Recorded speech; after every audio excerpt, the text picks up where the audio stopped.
afternoon. This is Alicia Kelso. I'm the executive editor for Nation's Restaurant News. We're here day 2 of the National Restaurant Association show in the McCormick Center of beautiful Chicago, Illinois. I am so pleased to be joined by Ricky Booker. Today, he's the CEO and co-founder of the Breakfast Brothers, a Texas-based concept.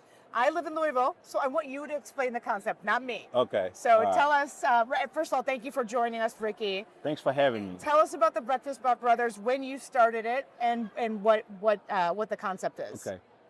2017, we started in a little black trailer behind our nightclub, and it started off with the nightlife. What city? Dallas, Texas. Got it. And it grew from there.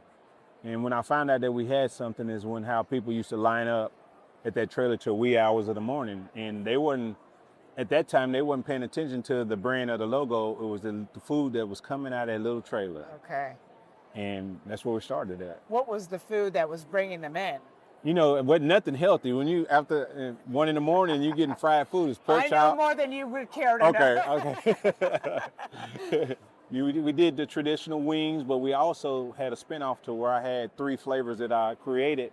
And we had garlic parmesan, buffalo, Cajun, honey lime, a KOD sauce. So we created the sauces. So you can get them regular, but we were real big on sauces at the time too. And that's what people engaged in. The fried catfish basket, pork chop baskets, and the wings was a hit. Yeah. Well, and you have a soul food bent, correct? Collard greens. Your menu's not just confined to wings, right? But wings are definitely your North Star. When we went into the point of creating the Breakfast Brothers, I knew we wanted a breakfast concept that was brunch started around, you get Sundays was a brunch that was 1 day of the week. We wanted a brunch 7 days a week with a twist. So my theory was, I love catfish, fried catfish, but you couldn't get that protein unless it was dinner time or lunchtime. And I love pancakes with the crispy edges my mom and grandmother used to make. So I put catfish and pancakes together, fried salmon with red velvet waffle. Commonary standard is grilled salmon. So we created a fried salmon with our seasonings and sauces and our ingredients and put it together. And then I went as far as I said, I'm gonna see how far I can take this. Lamb chops and eggs your way with home-style potatoes and Texas toast. And it was a hit. So the things of putting in the high protein items that you love about dinner time entrees and put it together with breakfast, and it became a hit. Ricky, I was going to ask what your differentiators were. I don't think I need to do that. That's what it was. I think that's pretty obvious based on, the menu that you're presenting. I don't know. I've been covering this industry for about 16 years. I don't know if anybody has ever mashed up catfish with pancakes. So outstanding. Very innovative. Yes, it's a new style, unique style, because years and years ago, they created chicken and waffles. Of course, our number one seller, that's the go-to, is chicken and waffles. Okay. Chicken and waffles is a sweet, savory content that's addicting to your palate that wants you wants more and more. So that's where I got the idea to do those things. So I started experimenting with several different things like lobster mac and cheese. People say, I started a whole campaign back. We do more than breakfast. We do a fried rice concept that we have a catfish fried rice with a catfish completely fried, salmon fried rice, chicken, of course, the standard, the classic chicken and shrimp fried rice. But we don't take we took the Asian version and put a southern twist to it and made it our own. Okay. So everything that I create, all the way from the mimosas, I tested at home and created in the restaurants in the kitchen to have an addicting flavor to it to bring you back to it. Okay. And brunch, is that your bread and butter in terms of sales mix? Yeah, that's the bread and butter. And so people say, what's different? And what? It's just a breakfast spot. I said, no, it's breakfast on steroids. Fair enough. I mean, you've been talking for 2 minutes, and I get it. Yes. And wings are popular at brunch? Okay. And and what is your mix at lunch, and do you go all the way into dinner? You could get a brunch cheeseburger at 7 a.m. in the morning. Okay. I probably needed one of those this morning. And at 3 p.m., we close at 4. At 3 p.m., you can get close at 4. Pancake and eggs. So 7 a.m. to 4 p.m., 7 days a week. Sounds like that's a good employee proposition too, closing at 4. Are you seeing that in your data? Yeah, what helps was I researched all the high-end breakfast spots in the Dallas-Fort Worth area, and all of them close at 2 o'clock. Okay. 2:30, right? Never 4. So I said, okay, I'm gonna push 2 additional hours. So if you geo-fence that you got a breakfast spot near Breakfast Brothers and they close and the next popular breakfast spot is mine, people come. And my research was right. So the additional 2 hours at each one of my locations give me the overflow of the other breakfast spots that we're not getting. I mean, that makes a lot of sense to me. I'm not done running my errands by 2. Yes, But when yes. I'm done running my errands, I want a mimosa Yes. and a burger. Yes. Okay. Yes. 3 locations right now? Mm-hmm. And all in Dallas? All in Dallas. Okay, but you have bigger plans. Explain Yes. those plans. Well, two is in Arlington, Texas, which is the suburbs of Dallas, and one in Dallas. And right now, we actually signed an agreement with Globe Life, which is Delaware North is the concession over it, and that's where the Texas Rangers baseball team play. Very cool. We have a concession for 15 home games there. I got an LOI out. You know, I'm kind of name dropping, so these are plugs. You guys owe me for this. OTG is a concession that handles all the airports nationwide. And I got a licensing deal out with them to put Spearhead of Breakfast Brothers in the new Terminal F of DFW. Outstanding. So these things I'm probably about 90% in getting my SOPs in line, because I definitely either want to keep it corporate, licensing deals, or franchising within another year to be able to scale into that to give opportunities for Breakfast Brothers, because I'm getting a lot of calls for it. I bet you are. And you get into these non-traditional places, you're gonna brand awareness is gonna go through a roof. Yes. Is that the point? That's the point. And I'll tell you something real quick. I knew that I wanted to create streams of revenue. So I created and got with a co-packer and R&D all of my seasoning, my house seasoning, pancake mix, red velvet mix. And I researched this as well. There's no local grocery chain that you can get red velvet waffle mix. You can get cake mix, cupcakes and all those, but not waffle mix.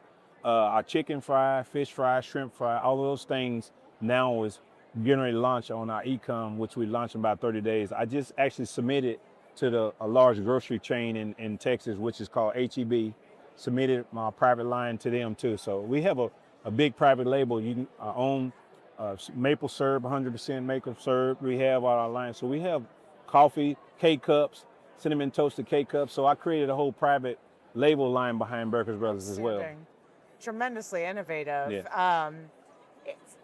You have these big growth aspirations. We know your brand awareness will, pick up remarkably once you get these non-traditional locations in place. What's your goal with this? I mean, obviously you've got the demand. I want to create, sometimes we talk about the biggest thing that a restaurateur have is problems sometimes is staffing, the retention in that part. So what I did is I figured out a way to retain the strength of the employees that I hire. So eventually we're getting ready to start, me and my brother, we're getting ready to start what we call Breakfast Brothers University, to where each individual be able to have working hours that give them the opportunity to be vested, and also to be a franchise owner once we start those things. Because it's hard to continue a brand or any type of business in a restaurant to sustain if your staffing is not right. And what I'm saying that we're in a world, in a society, everybody's entrepreneurs. They have an LLC, they got a business. So I'm trying to create staffing at Breakfast Brothers to where you become an entrepreneur at Breakfast Brothers. If you started in the front of the house or the back of the house, had an opportunity one day to go to Breakfast Brothers University and have some stake into where you started at, instead of just being an employee that's getting an hourly pay. Outstanding. Yeah, I wish more companies would put equity in their employees' hands. Well, I come from the ground level understanding that what would I do if I ever got in position to be in control of somebody's career. Yeah. Because I've been in position where I worked at corporate companies and I was a scholar employee that created something in those departments that I ran that they didn't have in the beginning. And nothing against it, that those opportunities and profitability goes to the company. Yeah. Us as employees, we might get a raise when it's review time, but I want something bigger for that individual, because I come from that ground level and understanding that. And this industry could use some turnover help. Yes. We are having some macro issues. I've heard it all over the place. Yeah. I don't want to get into it because it makes me kind of weepy, but you're growing nonetheless. What are you seeing? Are you seeing some trade down, some maybe slower alcohol sale? What's your consumer doing? What I figured out is, Alicia, is the niche item. And if you go to an ice cream parlor that's been around for years, and you buy an ice cream cone for $3, that's cool. But the biggest thing about that whole innovating thing, you want to go to an ice cream parlor where it's lines and you paying $30 for a cone that you can post on the social media and then show your receipt that you paid $30 for it. That's what people want. Yeah. So I buy into the hype, but you also have to deliver the hype when staying consistent with the food. So those things that I don't pay attention to the negative growth.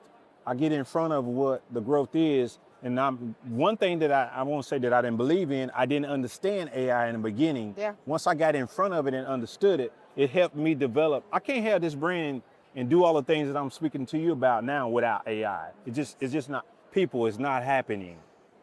Spot on, integrations, AI, profit exists, teamworks, that's what's gonna help you grow. Yeah. Well, and I think that's a really good point because most people don't get into this industry. No. They don't know technology. It's really noisy. It's very Yes. big. And so, what would your piece of advice be for an independent operator who might feel overwhelmed by trying to keep up when all they really know or care about is food and service? Stop and understand what works for you. Build a workflow for your industry and your brand and understand it. No different than you being the chef or the person that creates your menu. It's the same thing. It's a recipe that you got to understand to serve it to your consumers for them to like. So now you got to create the recipe from that software and AI to help your brand that you came an ideal for and create a business with it. Yeah. So once I quit cooking and creating all of those menu items, I had to get out of the business and start working on the business. And once I started working on the business, that was all manually.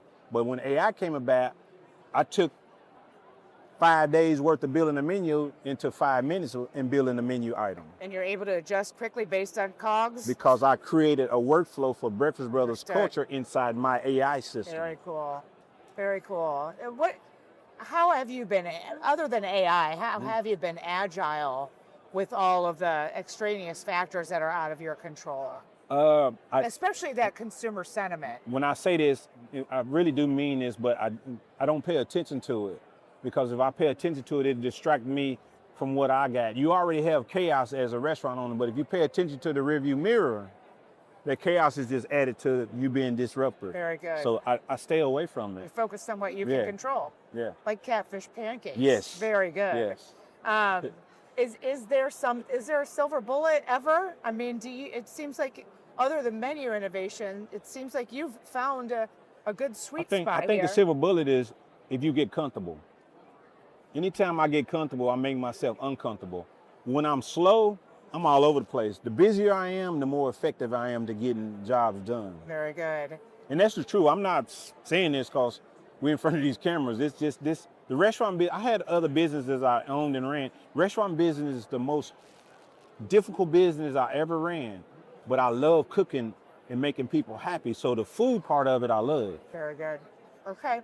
What's the conversation we're going to have next year about Breakfast Brothers? I remember talking to Ricky and everything that he said and he spoke on came in tuition because I found my purpose that God gave me and I'm staying obedient to the direction that he's given me. Very good. And so next year I want to, everything that I talked about a year ago, 5 years ago, it came in tuition because I'm staying obedient to the direction. And I wake up in the middle of the night sometimes with ideas and I get it in my notes. And so I got I call it the Einstein disease. It's working. So I get stuff in my head and it just don't stop. It keeps going and going. And I have people give me ideas all the time. And I said, no, we're not going to do that. About it 6 months, a year later, they say, Mr. Ricky, I told you about that. Yep. It wasn't time. Walking the walk. So now it's time. Let's do it. Very good. Well, I have 50 stories I'm going to follow up. I mean, it sounds like a wonderful concept. Yes. I'll be in Dallas in a couple of weeks. I might come check it. Absolutely. It out. Come check it out. I'll meet you there and sit down and where you can actually sit and taste it and see the culture I from would love to. the music list, playlist I get reviews on clean bathrooms. Oh, yeah. And you've got on an outfit, you want to check your outfit, I got selfie mirrors in the bathrooms. I love that. So I'm probably too old for selfie mirror. But I would love to check it out. You've intrigued me. You've got my attention, and I am cheering for you, and good Thank luck. you. It sounds like a really cool concept, and I certainly hope this is not our last conversation. So, I hope not All either. right. I'll do this time, and I love doing this. All right. I love doing this because someone helped me by listening to a webinar or a panel. I want to be able to be the same to somebody else too. We appreciate that. Great. Thank you, Ricky. Thanks for having And me. I appreciate it. Goodbye.